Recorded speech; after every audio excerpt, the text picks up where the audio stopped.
বিসমিল্লাহির রহমানির রহিম।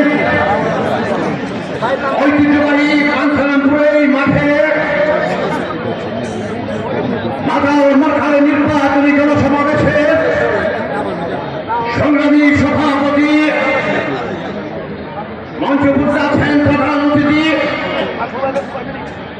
সম্মানিত অতিথিবৃন্দ, সংগ্রামী সমাবেশ ভাই বোনেরা, সাংবাদিক ভাইয়েরা, আসসালামু আলাইকুম। বক্তব্য অত্যন্ত পরিষ্কার।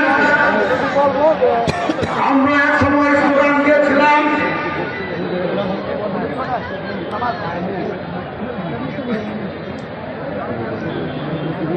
সারা বাংলার ধানের শীষে জিয়া তুমি আছো বেশি।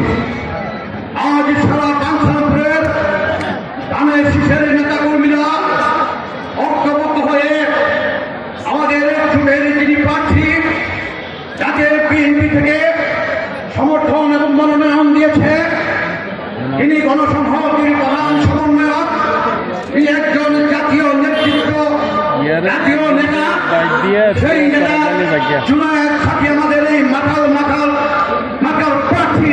আমরা তার সমর্থনে সমাবেশে হাজির হয়েছি। আজকের এই সমাবেশ অনেক গুরুত্বপূর্ণ সমাবেশ। আজকের এই সভা আগামী 5 বছর কাঞ্চনপুর কিভাবে চলবে, কাঞ্চনপুরের জনগণ কেমন থাকবে, কাঞ্চনপুরের শিশু মায়েরা কেমন থাকবে, সেই সমাবেশ আজকে 12ই ফেব্রুয়ারিতে ত্রয়োদশ জাতীয় সংসদ নির্বাচন। সেই নির্বাচন অতীতের যে কোনো নির্বাচনের যে অত্যন্ত গুরুত্বপূর্ণ। সেই কারণে আমরা বলতে চাই, আমাদের নেতা তারেক রহমান বলেছেন, আমরা সকল ভেদাভেদ ভুলে আমরা যেখানে আমাদের দল তাকে প্রার্থী দিয়েছে, আমরা সেই প্রার্থীর পক্ষে কাঁধে কাঁধ মিলিয়ে হৃদয়কে উৎসাহিত করে